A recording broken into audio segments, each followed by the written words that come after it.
All right, y'all. Just wanted to get on here and do a little live for tomorrow's fights again. Just wanted to talk about these PFL fights too. I mean, we got PFL, and then we got, of course, the three fights on UFC Fight Night. So yeah, last card of the year. So yeah, I just wanted to go through these fights and talk about them a little bit more, and I just give my final looks on all of them. I'm really not sure who to pick in some of these fights. Like when I really look at the skills here and the activity, man, I'm still like I think I had my picks locked in. I think I locked them in last Tuesday, and I feel pretty confident about them because when I look at skills and overall activity and just growth, I think I got them pretty much. But I wanted to go back and look at PFL Europe because there's one fight I'm looking forward to on there, and I know I'm gonna watch of course, I'm gonna watch the Chris Cyborg and Sarah Collins fight, but I want to see this Paulina Venuska fight and her opponent. What is her name? Hold on, I'm gonna pull it up here because I know she's undefeated too. So I wanted to kind of discuss that a little bit because I forgot it was a young undefeated girl that she was fighting here. I'm gonna pull it up now. But yeah, man, we here, man. Last card of 2020, 2025. This year blew by fast for me, man. Hold on. I'm just looking at this card here. Because I was just looking at the weigh-ins and I was like, oh yeah, that fight is on this card too. Like I knew it was, but I just kept forgetting. But yeah, Paulina Venuska and Sabrina De Sousa. You know, Paulina Venuska is 6-0. Sabrina De Sousa is 4-0. So yeah, this is a little battle of the undefeated card. Undefeated fighters right here, two flyweights here that I've been looking at. Of course, I've been seeing Paulina Venuska. You know, she's the PFL European flyweight tournament winner. And Sabrina De Sousa, you know, she's new. She's brand new to the game. You know, only 4 wins in. I think this is going to be her second fight in the PFL. I believe she has, let me see, 2 finishes on her resume so far, or 3. Yeah, she's got 3 finishes, a couple of one submission and a couple of TKOs or knockouts. So yeah, this girl's got a little bit of power and a well-rounded game. You know, she's got a ground game. You know, she's got a bit of a striking game too. Looking at Paulina Venuska, you know, she's a little bit more well-rounded, a powerful right hand. You know, she's young, strong. I think she's about like 5'6". Yeah, 5'6" with almost a 70-inch reach. So, you know, Paulina Venuska in her last few fights, she's been looking fierce too. I wanted to see her fight. I wanted to see her in that Chanel Dyer fight, but I know Chanel Dyer had got injured. So, but yeah, let's look at these two a little bit here. Paulina Venuska and Sabrina De Sousa. Like I said, battle of the undefeated. You got Paulina Venuska 6-0, Sabrina 4-0. Both of them made weight today. Uh, Again, Paulina's won the European tournament. She won the belt against what's her name, Valentina Scazzisi. She knocked her out in like 1 round. Then she won her last fight back in July by submission. So she's showing a little bit of a well-rounded game. You know, she has power in her right hand. You know, she's got a ground game. She's pretty strong, athletic. You know, she's pretty like solid built too. If you look at her there on the left, like she is really solid, pretty good size for the flyweight division. So she's one I've been looking at too. You know, I've been looking at Paulina Venuska as far as like somebody that you could see potentially get to the UFC. You know, I know everybody's looking at Dakota because she's running through girls and she's, you know, more so, even though she's from the UK, she's more so the representation of like PFL in America, really, you know. So a lot more people have been seeing her, but Paulina Venuska, I don't even think she really speaks English though. You know, she's from Poland. So not too many people have been really hip to her like that. But I think Paulina Venuska, you know, she's a pretty raw talent, still growing. Again, you know, she's strong and powerful. So this is a fight where I could see her going in there and dominate for real. I mean, Sabrina De Souza, you know, she's also got a well-rounded game. So anything can happen. This is MMA, you know, but I just think that Paulina Venuska's faced a little bit more experienced level of fighters, and she knows how to use her reach. You know, she really does know how to use her reach. Looking at Sabrina De Souza, like I said, you know, she's tough. She's about 5'3", a little bit shorter, almost like what 3, 4 inches shorter than her. She's also young and strong too. So if she sticks to more of like an inside game here, taking this girl down and tries to out grapple her, maybe she could have some success. You know, but I do lean towards Paulina Venuska just a little bit more. I just think she's, like I said, a little bit more experienced and just has a little bit more to her game, and it's been tested a little bit more. She knows how to go in there and fight for the finish, whether it's on the ground or in the stand up. So yeah, I think I'll go with Paulina Venuska on that one. I think I will, yeah, for sure. Smiling Aurora, he said he's got Bleda, Robertson, and Croden. All right, Marks Bell, what's up, man? What's going on? I'm gonna be watching these cards starting early tomorrow.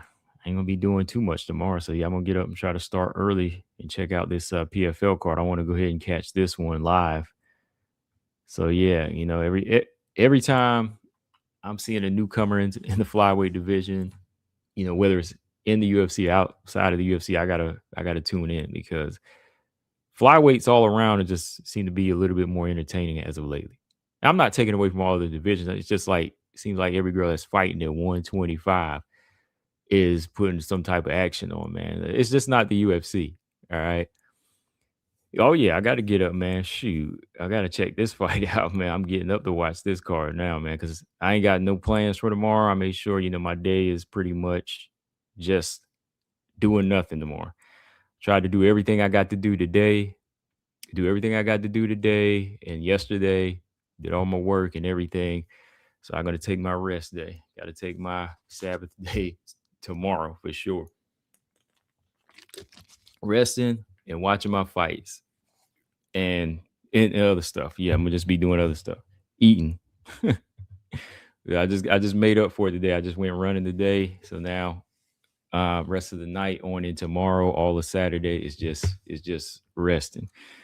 I haven't done that in a while, so I got to start practicing that. I got to start taking that day. I got to start taking that rest day at least once a week because it'll catch up to you. It catches up. All right. So yeah, who do y'all got in this one? I'm gonna go with Venuska. Okay, I think she's got this thing. Let me pull up the time because I really don't want to miss this. Hold on. Hold up. Hold up. All right. Well, that's loading up. All right, Chris Cyborg and Sarah Collins. You know, I am a fan of Sarah Collins. I am. This is a fight that she's been asking for. So hey, I can't get mad at her.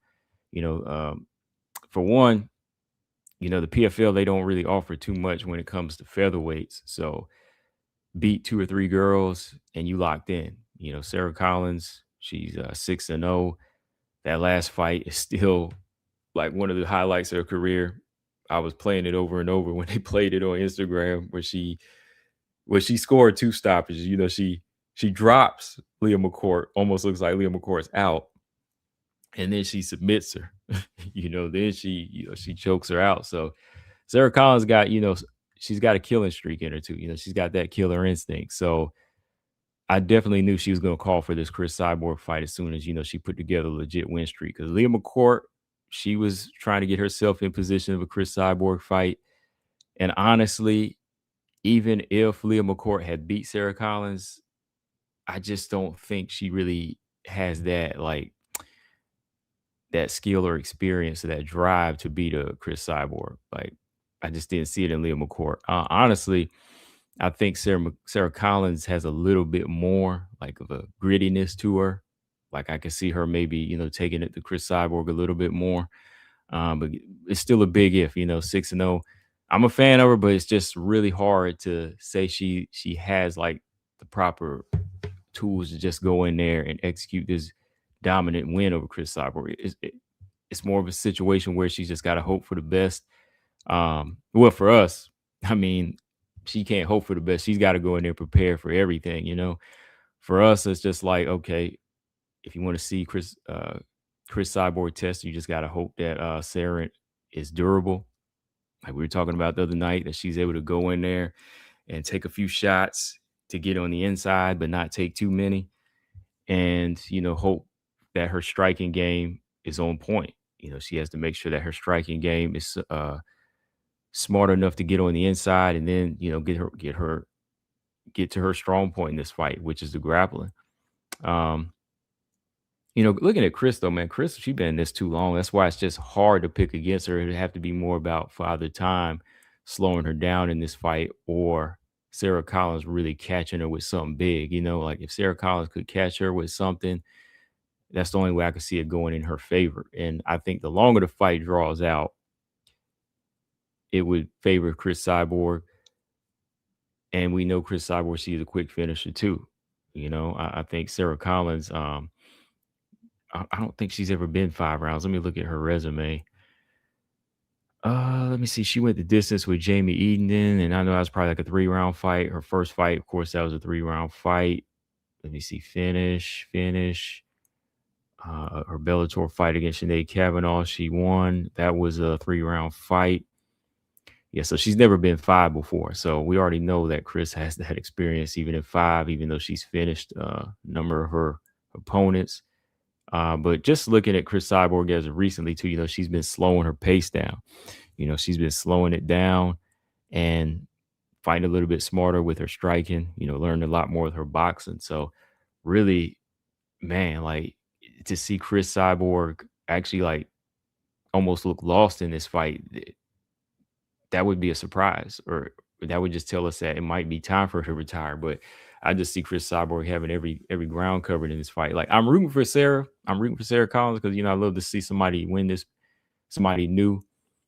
And I just like her fighting style, and I like how she approaches the game. She's tough and gritty. I like those dogs too sometimes, and I like her mixture of striking and grappling. So I'm rooting for her, but I think Chris might pull this fight off, man. I don't see it going the distance either. I'm hoping Sarah can prove me wrong in this fight. I really am, man.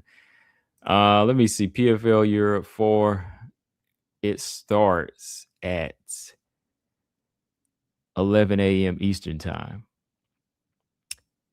So yeah, BJ, that should be no problem. I mean, see, I was thinking that the card started at like 8, and then the main card started at like 11.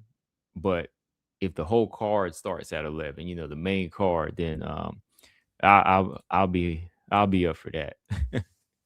I'll definitely be up for that. So yeah, 11 a.m. Eastern time. Yeah, I'll definitely try to watch the whole card live. Mainly those 2 fights I want to catch though. Oh man, yeah. It won't kill me to get up a little early. All right, now we got the first fight. Yeah, this is the first fight. I'm gonna be on for this card. I'm gonna do this last card live because something tells me, you know what? Something tells me we might get finishes all across the board for this last card. These matchups, to me, all have finish written on them. The way they match these fighters up, I could see them all being finishes for real. Because this Bleda and Horth fight, both fighters can fight on the ground. And I could see like a submission threat being there for Horth. She could get submitted by Bleda. And then Horth has that kickboxing too, so she could catch Bleda or Bleda could catch her. So this is a fight I could see where a finish could come into play. I know Horth didn't really look like she could step on the gas in that last fight, but just something about this matchup kind of spells stoppage. And then Luana Santos and Melissa Croden, that one spells stoppage too. I mean, Croden's finished all her opponents. And then, Luana Santos, she kind of has that guns a-blazing type of style too. She comes right out just throwing loopy shots. She's kind of a brawling style. And, she's got her judo and her grappling too to potentially submit you. So, yeah, her last opponent too, they both finished Tainira Lisboa, so they're both going to be coming out trying to stop somebody. And then, I mean, come on, Jillian Robertson and Lemos. Lemos hadn't knocked anybody out in a while, but still, like she submitted a couple people and stopped somebody. They both finished Marina Rodriguez and just Lemos hasn't stopped anybody in like 4 or 5 years, but when you match these styles up, it could lead to a stoppage. It could lead to a stoppage for real on either end. So I really do like how they match these fighters up for the last card. I know Bleda and Horth aren't like the highest ranked flyweights, and same goes with Croden and Luana Santos, but Lemos and Jillian, that of course they're not in line for a title shot here yet, but something is whoever did a matchmaker for this one, they did a pretty good job, I think, because I think we'll get some stoppages here. I want to say 3 all the way across the board, but I think we'll at least get 2 out of 3. I think we'll at least get 2 out of 3, but I really won't be surprised if we get 3 here. I'm thinking of Croden's last fight in October when she took on Tainir Lisboa. Then Manon got the finish against Jasmine, and who else was on that? Oh yeah. There was another finish on that card. What is that girl's name? The tall kickboxer. She beat the what's her name? Ravina Oliveira. Yeah, because she got a choke out. Yeah, so yeah, back in October, that was like the last time we got all 3 finishes on that card. Stephanie Luciano. Yeah, Stephanie Luciano choked out Ravina Oliveira. Manon knocked out Jasmine. And yeah, Melissa Croden finished Tainir Lisboa. So yeah, I think we'll get some finishes on this card. But let's see here. Looking at Horth and Bleda, they're about the same size. They seem to be about the same size, little, long, tall. I think that Bleda was a little thinner before, but she seemed to put on a little bit more muscles. I seen her legs too as she's been training, and I think that's something she's really been training over the last 2 years is her strength. After that fight against Gabriela Fernandez and Natalia Silva, I think she's really been working on like her balance and her stance. Like for a while, she had trained with Manon Fiore in striking camp like a couple of times. I think she was with Manon training during the Valentina camp or Aaron camp. And even whenever she was going to fight Gabriela Fernandez, she was training with Manon to work. That was all after the Natalia Silva fight. She's kind of been working on her striking in that camp. So with her 2 years out of the cage, she had a chance to grow as a fighter. Put on more strength, put on a little bit more muscle. So she won't get bullied in there, because she's tall and long, but she needed a little bit more muscle, especially at flyweight. While I look at Horth, I think Horth is a little bit more solid. When you look at her here in this picture, I think she's a little bit more built. She is older. I know, like 35, so she has that already filled out body that she's had. I know she debuted at 135, so I kind of think Horth might be a little just naturally stronger here. Because she's fighting somebody who's just really putting on the muscle and the strength. So really, I could see, Horth having success in tie clinches here, or just if the fight goes out 3 rounds, she has that endurance, that durability. You see her take some big shots in her last few fights, but Horth, she don't really step on the gas like that. I think Bleda, it's got to be in her mind, in her game plan to go in there and kind of force like a ugly grappling fight here. Because again, I think Horth, she doesn't really fight to finish, but she can fight on points. She can beat you on points, and I think her strike has been good enough. Even her submission defense in her last couple fights has been pretty good. Her ground game has been pretty solid. So I think Bleda just needs to kind of force like a ground control type of fight in a grappling match where she's just taking control of every position, whether people think it's boring or not. To me, again, Horth, I think she would be safer playing the outside. Just picking Bleda apart. I think she has better footwork and tested striking skills. Yeah, I think I'm rooting for Bleda in this fight, but I think analyst wise, I kind of think Horth might pull this off just because she's been a little bit more active. I think she's just been a little bit more busy in there. Um, I think she's had a chance to see a few different styles. Even whenever she took that short notice against Miranda Maverick, she was able to stay in there and hold her own. She lost a close fight to Petrovic.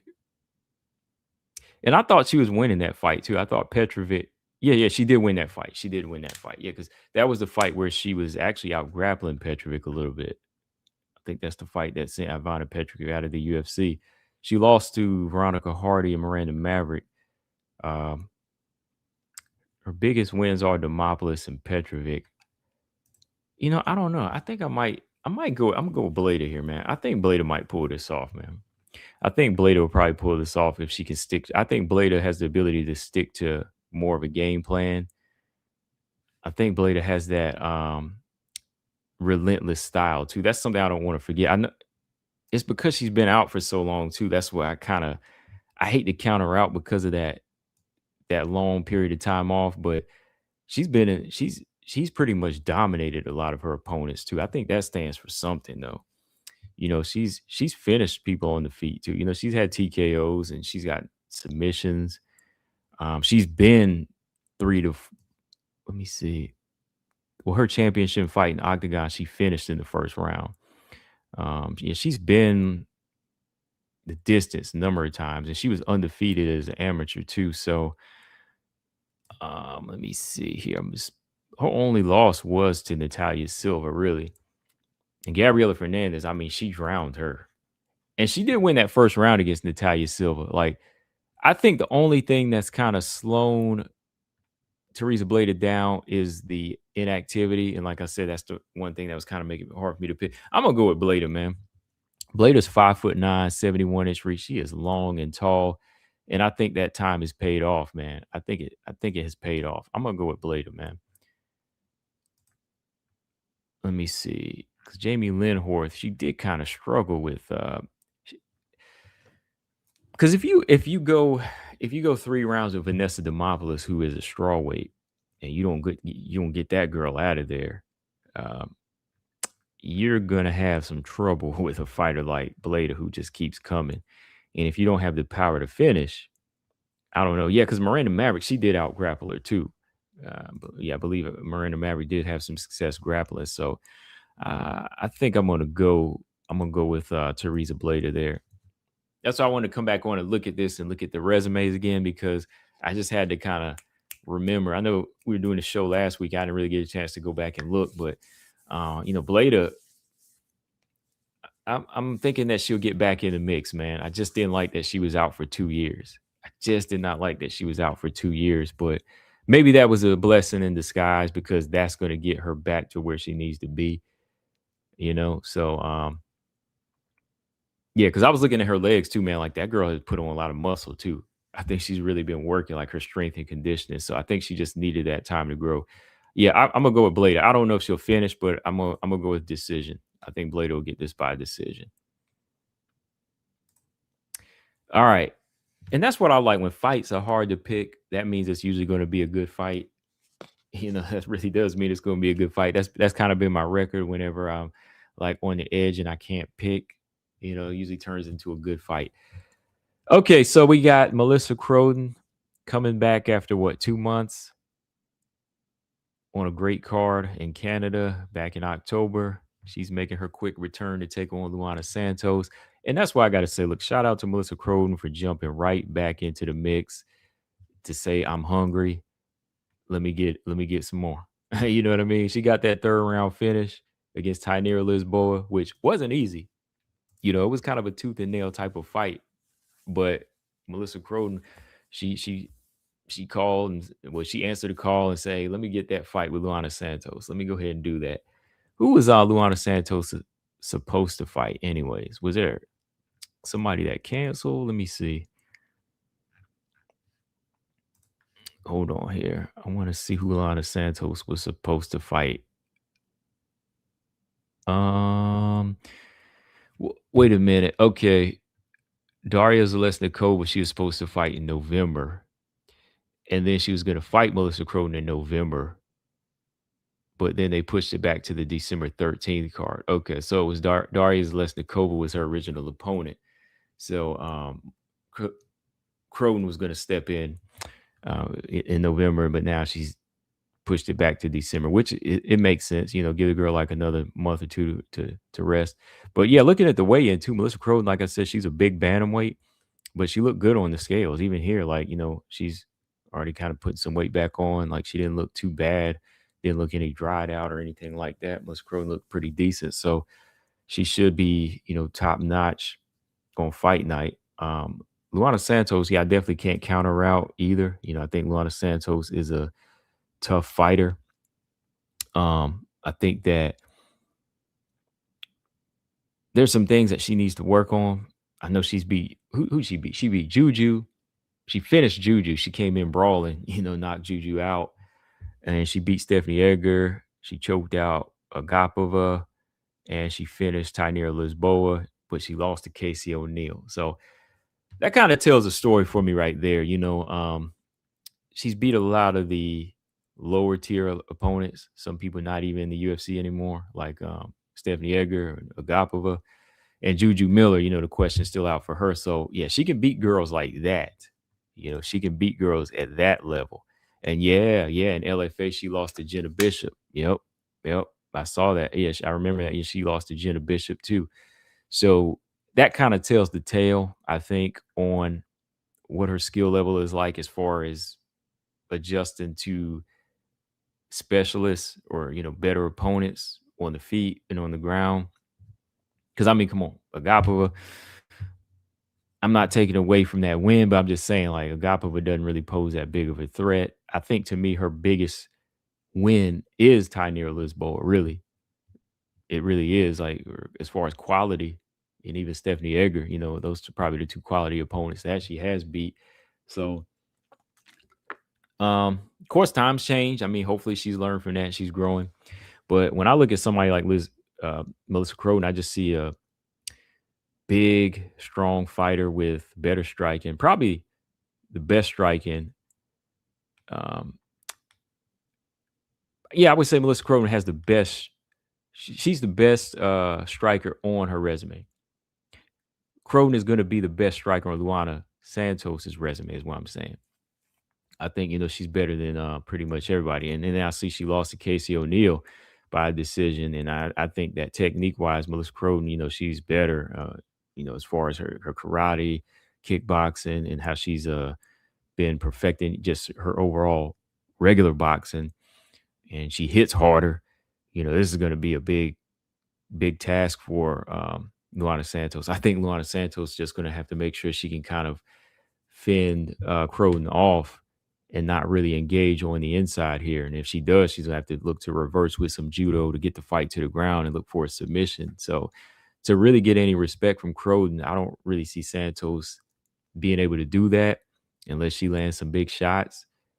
Unless she's able to land some big shots. Because even like if y'all go back and look at that Jacqueline Cavalcanti fight, Cavalcanti beat Croden over the course of 5 rounds. Like I think she dropped her in like round 2 or 3, but she got back up and kept coming. She made she made Cavalcanti have to work for that fight. So this is a big girl and she is really durable. Like durability is probably off the charts for Melissa Croden for me. Like she's got a really good chin. She can recover. So Santos to me is going to have to find some moments in there to look to submit on the ground. I don't think she'll be able to control too much if she gets on top position here against Croden. Melissa Croden, I think she can fight on the inside, tie clinch this fight, or even win like the striking match from the outside. And I think she needs to start with them leg kicks early and then just start planting that right hand. Because, I think Croden just got better technique here. So this fight, I'm going to go with Melissa Croden. I'm going to go with Melissa Croden probably by a finish.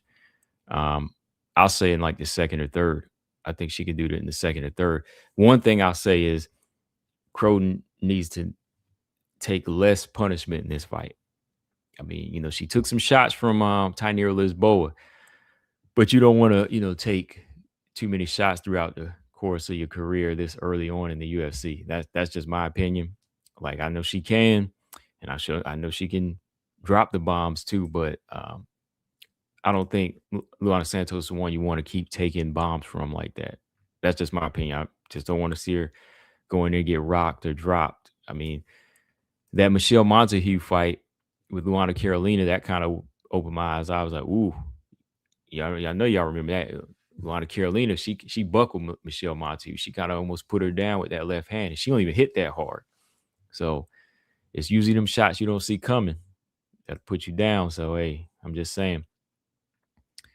Let's see. So yeah, Melissa Croden finished all three of her last opponents. You know, she finished Katarina Lehner, Ashley Dean, Tynera Lisboa. Yeah, she lost to Cavalcanti. And before that, she finished, let me see, 1, 2, 3, 4. Yep, all four opponents. And then she's only lost 2 decisions. So yeah, she's 7-2, 5'9", 68.5-inch reach. Yeah, she's a big bantamweight, a really big bantamweight. And I think she's fought quality opponents too throughout her career. And to lose to Cavalcanti, that's definitely not saying anything bad. You know, I mean, Cavalcanti's in the UFC. She lost to a ranked fighter right now. So she's not too far behind anymore. She's really not too far behind. BJ said Casey put that work on. I don't know if Croden's striking is necessarily better than Casey's. I think her level of technique is to me. Casey's is okay. I think Croden has better form. I just think Croden has better form than Casey. Casey throws a lot, but I think when it comes to form, I think Melissa Croden looks so much better and so much cleaner. And she's finished a lot of people with striking before she got into the UFC too. You know, like it's not something she's just picking up now. I think it's better all around, like just how she delivers her power and everything. I mean, defense on both sides needs work. Defense on both sides needs work. I'll tell you that right now. You can't be in there taking too many punches, especially at bantamweight. So, yeah, I'm gonna go Melissa Croden by finish on this one. Okay, man. Lemos and G Rob. Lemos and G Rob. Oh boy. Hmm. Mm-mm-mm. Lemos. Well, G Rob almost looks bigger than Lemos. Almost looks a little bit smaller. She almost looks a little bit smaller than G Rob here. I'm just kind of looking at the picture again. G Rob's head looks big. G Rob's head looks a lot bigger though. I didn't know Julian Robinson had a big head like that though. Um, G Rob still looks good this weight though, man. This is the weight she needs to be at. Um, it's gonna be a tough fight. This one is gonna be a tough fight. It's not gonna be easy. It's really not gonna be easy, and that's what G Rob needs though, man. She needs this kind of test because if Jillian Roberts can get by Amanda Lemos and she can do it in dominant fashion, then it's definitely gonna be her time. We can look past the Tabitha Ricci loss because since then, she's been back on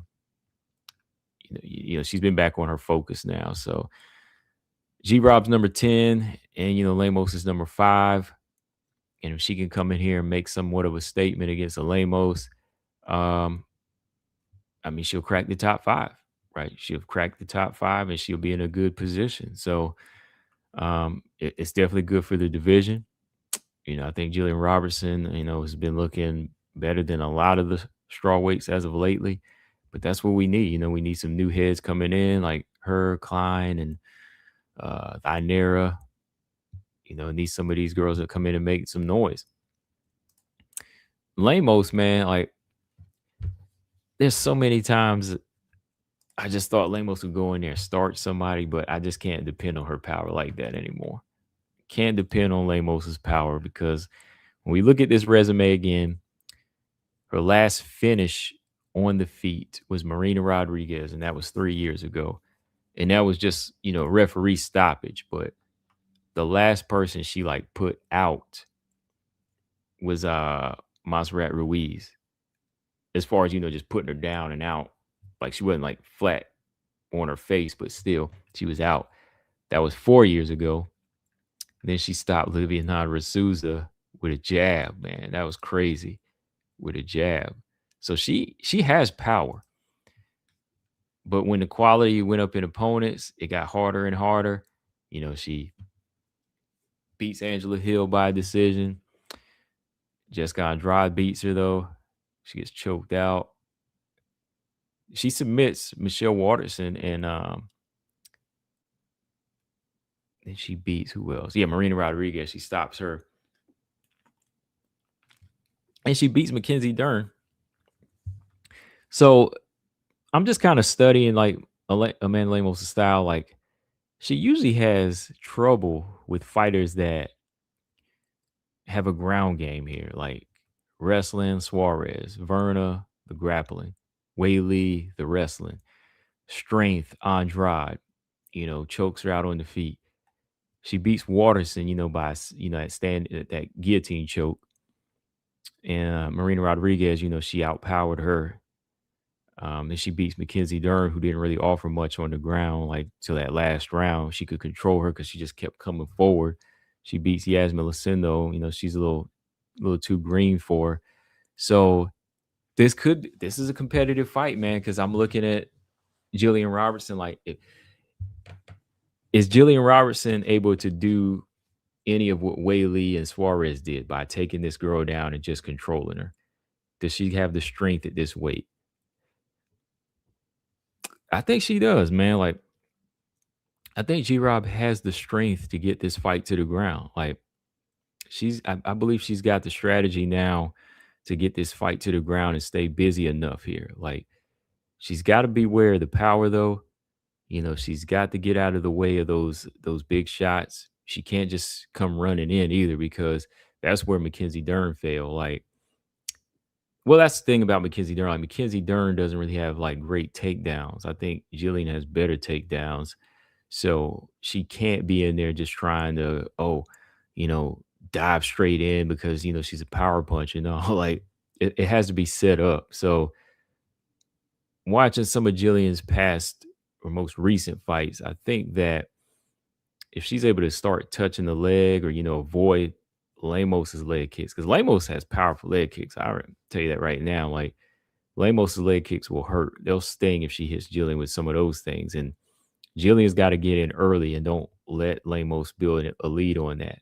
But the part of me that thinks Jillian doesn't have to worry about that is the fact that Lemos doesn't throw a lot. Like, Lemos just sits back a lot. Like, she sits back too much and she just poses. Like, she's not throwing leg kicks enough. She's not going in there jabbing enough. She's just looking for the big shot. If the big shot never comes, which it hasn't in almost 3-4 years, she's going to be in trouble. So, Jillian has a big chance to show up and show out here. Like, I think Jillian's going to be a little bit more mobile. Her movement's going to be a little bit more tricky here. Hopefully, I think Jillian has a chance to, look good in a way, that'll make us say, okay, she's earned this top 5 spot. I think she can do this thing I think she has ability to get a finish here. I do. I think she can mimic kind of what Verna did. Don't spend too much time on the feet, strike her way in, and don't even like spend a lot of clinch time on the cage, but just get it straight to the ground. Cause I think when it comes straight to the ground, that's where, Jillian's going to be feeling so much more comfortable. I think she'll already know what to expect from Lemos and get it done. So ground all day, I'm going to give that to Jillian. And if she gets inside early, if she can mimic what Suarez did, get it down early, or like even what Wei Lee did, and use some of that wrestling, it can turn into her fight. But I think more so it's going to be kind of what Verna did, since they have, to me, more of a similar style with jiu-jitsu. So that's what I think, Jillian needs to do, get started early and just kind of, look to strike her way in and just build that lead on the ground early. And if, Lemos is looking to defend those submissions, she just needs to start ground and pound.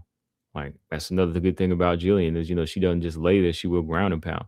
Lemos, though, man, I keep saying what she needs to do, and I guarantee you it'll work if she does it, but she just don't do it enough. She just don't jab enough. She don't throw not head kicks. She don't throw leg kicks enough, and they're all hard.